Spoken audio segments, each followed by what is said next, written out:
Willkommen zurück bei Timeout Racing. Und wenn du neu bei uns bist, ich bin der Sven und wir zeigen dir die Dakar, wie du sie im Fernsehen nicht zu sehen bekommst. Wir sind unterwegs ins nächste Camp, immer wieder mal tanken. Wir nutzen jede Möglichkeit zum Tanken, weil nicht jede Tankstelle hat Diesel und auch nicht jede Tankstelle nimmt internationale Kreditkarten. Von daher schauen wir, gibt es was und wenn ja, dann tanken wir.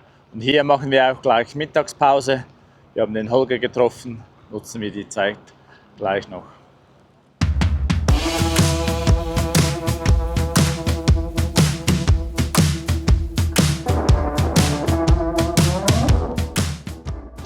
Zu essen gibt es hier nichts. Hat vielversprechend ausgeschaut, aber kein Restaurant.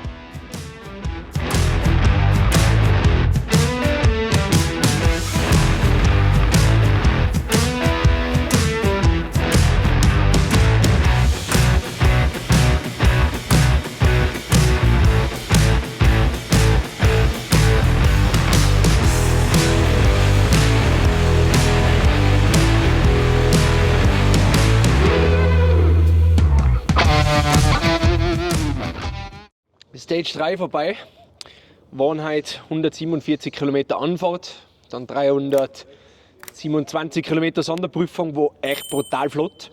Schwierige Navigation, vor allem es ist brutal steinig gewesen. Also wenn man sich bei mir einen Reifen anschaut, die Felge, ja, die ist zum Verschmeißen. Ich bin wirklich froh, dass ich überhaupt ins Ziel gekommen bin.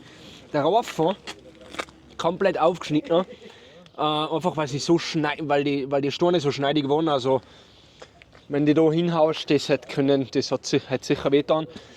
Ich bin voll zufrieden, ich habe echt super navigiert, habe gewusst, okay, heute kommt es auf die Navigation an. Und von dem her gewaltig, ich glaube, ich bin jetzt, gesamt bin ich heute 11. geworden, also wirklich knapp beieinander. Und in der Rallye 2 bin ich 2. geworden. Also ja, echt sehr gut, bin voll zufrieden, muss ich sagen, mit dem Speed, was ich gehen kann. Bin voll mit dem Bike zufrieden, bin mit mir zufrieden, auch vom Navigieren her und alles. Und ja, jetzt sind noch 327 oder 320 Kilometer Verbindungsetappe heim. Habe jetzt da in der Mitte habe ich einen Sven getroffen. Mit Timeout Racing machen wir ein Brettli aus, eine kurze, bevor es jetzt wieder weitergeht. Zwei Stunden ins Fahrerlager nach irgendwas. Keine Ahnung. Ich kann es auch nicht aussprechen. Ja, ich kann es auch nicht aussprechen. Und ja, dann geht es ja morgen schon wieder weiter mit dem ersten Tag zur Marathon-Etappe, wo wir sprich, wenn das morgen passiert wäre, das wäre nicht so gut, weil da müsste ich nämlich nur mal einen Tag damit fahren. Deswegen hoffentlich wird morgen nicht so steinig wie heute. Und ja, von dem her hoffe ich, dass wir uns morgen wieder hören. Also bei den Igler unsichtbaren, ne? Die haben wir gehabt, aber da waren einmal so unsichtbare Löcher oder so Mist dabei. Ja. Und dann hat es uns mal aufgeregt, da haben wir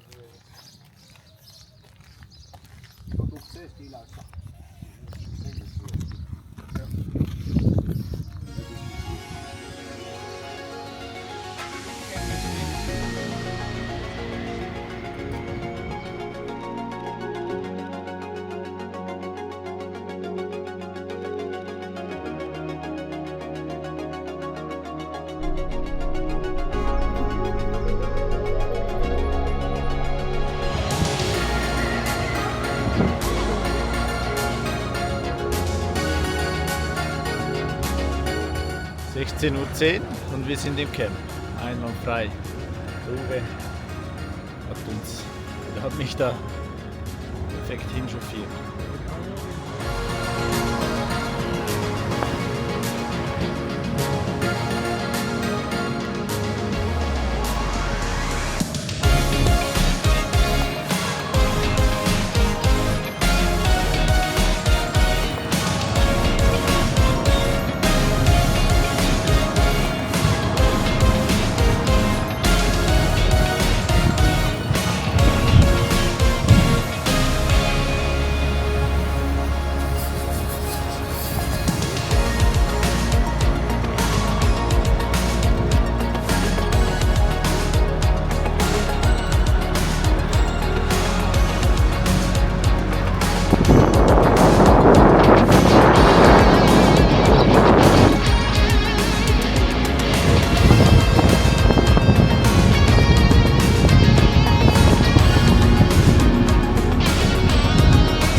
Das war jetzt gerade just in time.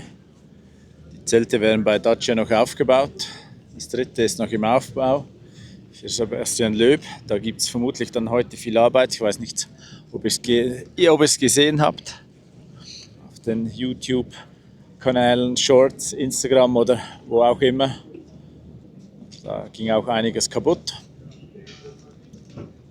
Aber sonst, das Fahrzeug von Cristina Guterres und Nasser Al-Attiyah ist bereits hier.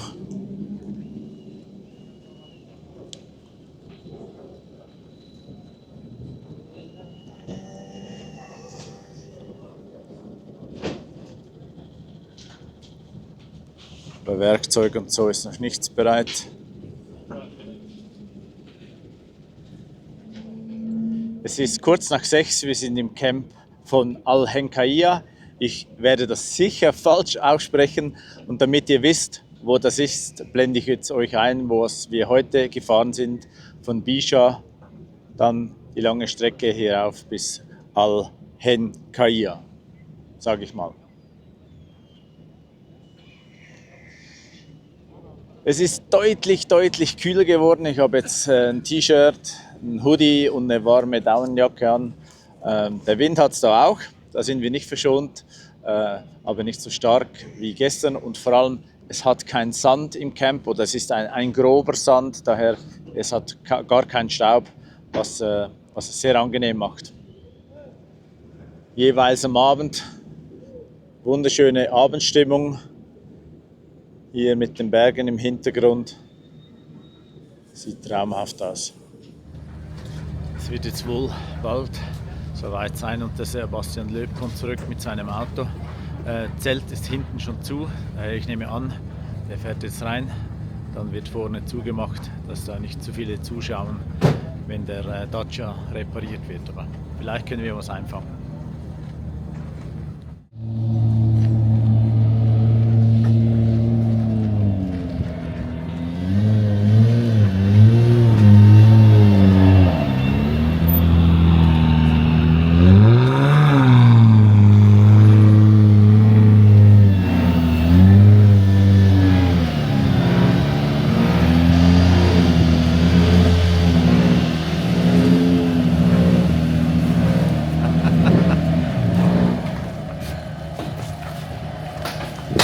Gut einstudiert.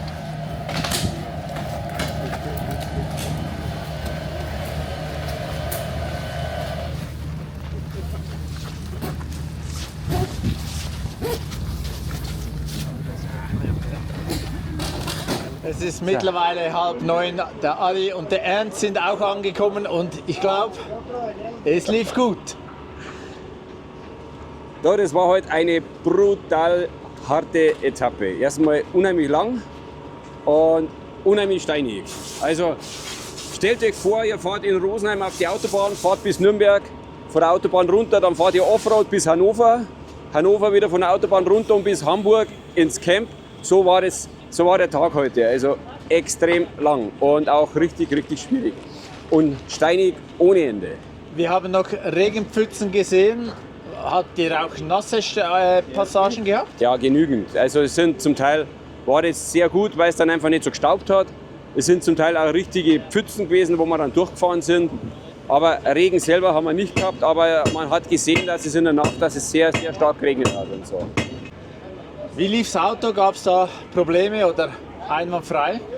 Da in der Früh haben wir gleich mal ein kleines Problem gehabt, weil das Auto hat unheimlich nach Benzin gestunken und dann haben wir festgestellt, dass da hinten eine Leitung für die Entlüftung, die war ein bisschen undicht und ansonsten ist das Auto heute super gelaufen. Also knock on wood, also es war echt wirklich toll. Ja, echt wirklich sind wir echt zufrieden. Aber wir haben dem Auto heute sehr viel abverlangt, also das ist echt Wahnsinn. Wie fühlst du dich? Fühlst du dich fit, erschöpft? Überraschenderweise bin ich im Moment relativ fit.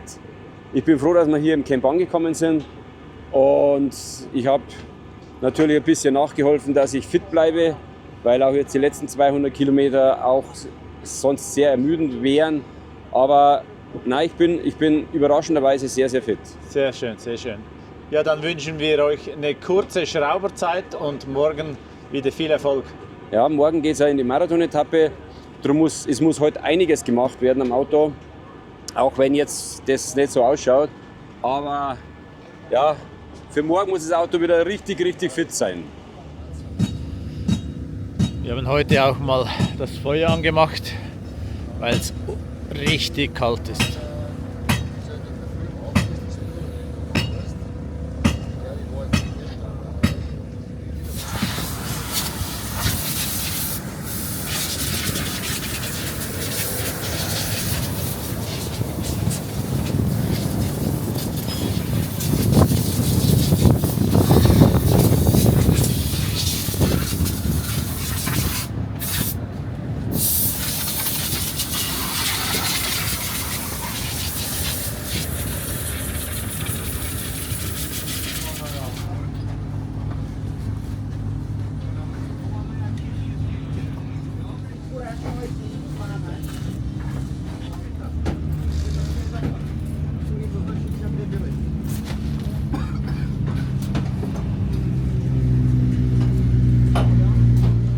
Bei der Berichterstattung in den kommenden Videos wird es eine kleine Anpassung geben müssen, denn wir können nicht mehr über Mike Wiedemann berichten. Da gibt es Verträge, die das nicht mehr ermöglichen. Wir wünschen aber Mike nur das Beste für die Dakar, viel Erfolg, und wir möchten als symbolische Unterstützung ihm die heutige Nummer von der Verlosung für die signierten Plaketten widmen, denn das ist seine Startnummer, die 91. Von daher merkt euch die Nummer 91. Und wenn euch die Reise von Mike interessiert, geht bitte auf den YouTube-Kanal von Weberwerke. Die berichten regelmäßig über seine Erlebnisse an der Dakar 2025.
War richtig böse Felsen gestreift. Leckt mich am Arsch. Also wenn du keinen Unterfahrschutz hast, dann reißt da alles auf. Bei mir hat das Differential so nach oben gedrückt.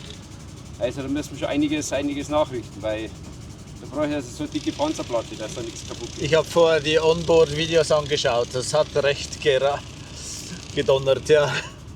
Hast du das eine Video gesehen, was Ja. wir gesagt haben? Ja. Ja. Und ist gut. Ist gut, ja. Ja. Dann siehst du mal, was wir machen müssen mit dem was wir mit Zweiradantrieb machen müssen, dass wir da durchkommen, wo die mit Allrad ganz normal durchfahren, wenn es ein bisschen Gas gibt. Ja, die Strecke sieht einfach aus. Gell? Da Für müssen Vierrad. Wir haben da richtig zu kämpfen damit, aber das war echt richtig heftig. Aber naja, kriegen wir schon alles wieder hin.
Das ist ein Fast Assistant LKW, also ein LKW, welcher für die Autos vermutlich natürlich Lastwagen in der Wertung fährt und mit Mechaniker und Ersatzteilen zur Verfügung steht.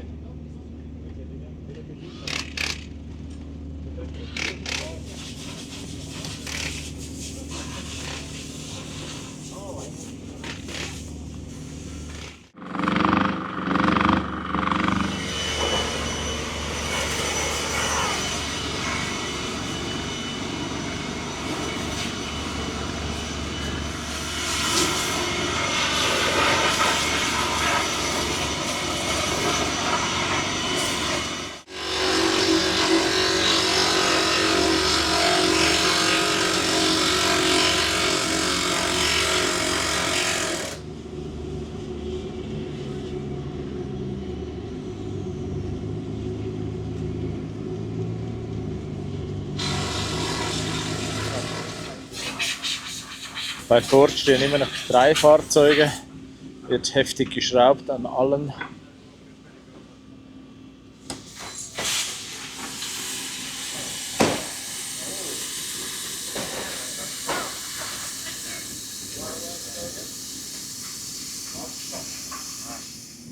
Ich habe noch eine kleine Maus gefunden im Camp.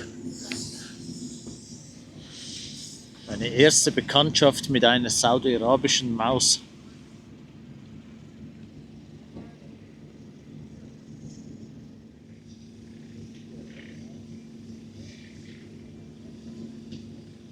Brr, es ist unglaublich kalt. Das war's für mein heutigen Video. Ich hoffe, es hat euch gefallen. Wenn ja, liked bitte dieses Video, abonniert unseren Kanal und Fragen gerne in die Kommentare. Es würde mich freuen, wenn du auch morgen wieder dabei bist bei Time Out Racing. Bis dahin wünsche ich dir eine gute Zeit und bis bald.